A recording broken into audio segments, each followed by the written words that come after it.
নমস্কার, আমি ওইদিন বলেছিলাম একটা গল্প নিয়ে আসবো। খুব একজন বিশেষ মানুষের খুব নাম আমরা সবাই পরিচিত একজন বিখ্যাত মানুষের গল্প নিয়ে আসবো। আজকে নিয়ে আসলাম গল্পটা। গল্পটা কার জানেন? গল্পটা আমি বলছি আমাদের বিগ বি মানে অমিতাভ বচ্চনের বিষয়ে। ওনার সঙ্গে একটা খুব সুন্দর এক্সপিরিয়েন্স হয়েছিল। সেই এক্সপিরিয়েন্সটাই সবার সাথে আমি শেয়ার করছি। তো আমি আজকে যেটা গল্পটা বলছি, একদিন তখন সেই সময়টার কথা যখন বলছি, তখন তিনি তার একদম কেরিয়ারের তুঙ্গে ছিলেন। সেই অবস্থায় তার একবার একজন সহযাত্রীর সাথে প্লেনে দেখা হয়েছিল। তো তাকে তিনি চিনতেন না এবং সেই সহযাত্রীকে তিনি দেখলেন কি যে সে সবাই এসে অমিতাভ বচ্চনকে বলছে, সবাই অটোগ্রাফ নিচ্ছে, হাই হ্যালো করছে। তখন তো সেলফির যুগ ছিল না যে সময় কথা বলছি। তো সবার মধ্যে একটা কৌতূহল ছিল যে বিগ বি একই প্লেনে যাচ্ছেন আমাদের সাথে। কিন্তু অমিতাভ বচ্চনের পাশে যে মানুষটি বসেছিলেন তার সেরকম কোনো আগ্রহ তিনি দেখতে পেলেন না।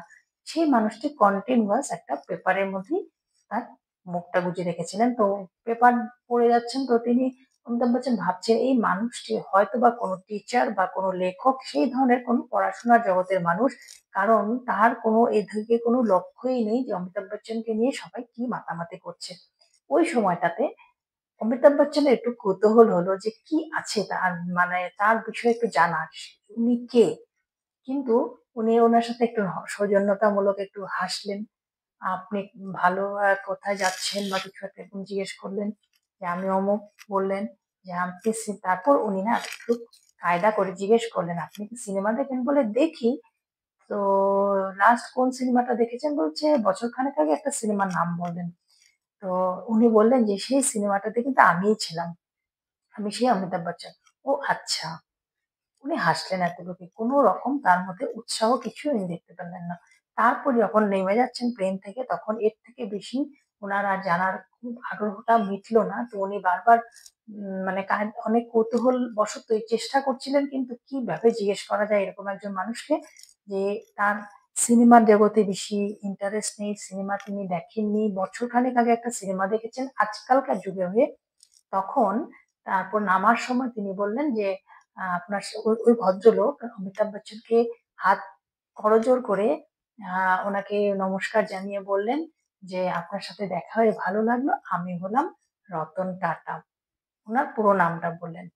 অমিতাভ বচ্চন একদম আকাশ থেকে পড়লেন যে এইরকম যে মানুষটি, তিনি ভারতবর্ষের বলতে গেলে বা ওয়ার্ল্ড এর মধ্যে তার একটা নাম আছে রতন টাটা।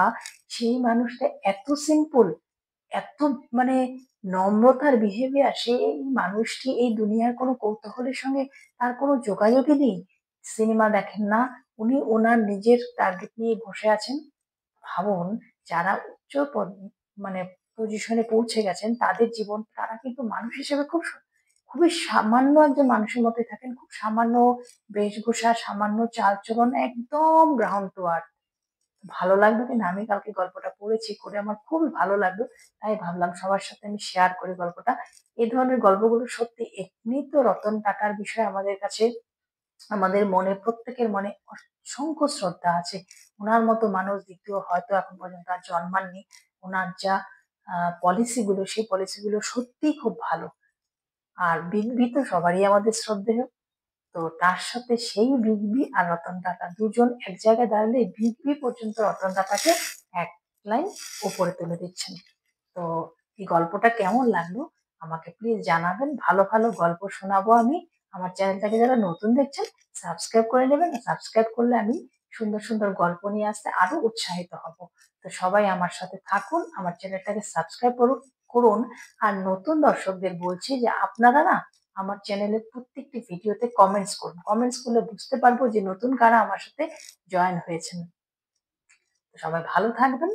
আমি এই ভিডিওটাকে একটা হিন্দি ভার্সন বানাচ্ছি, লম্বা হয়ে যাবে সেই জন্য এটাতে।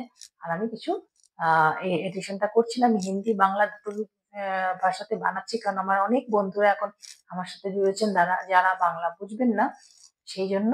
তো আমার চ্যানেলের পাশে থাকার জন্য অনেক ধন্যবাদ। নতুন সাবস্ক্রাইব যারা করেছেন তাদেরকে অসংখ্য অভিনন্দন আমার চ্যানেলে। সবাই ভালো থাকবেন।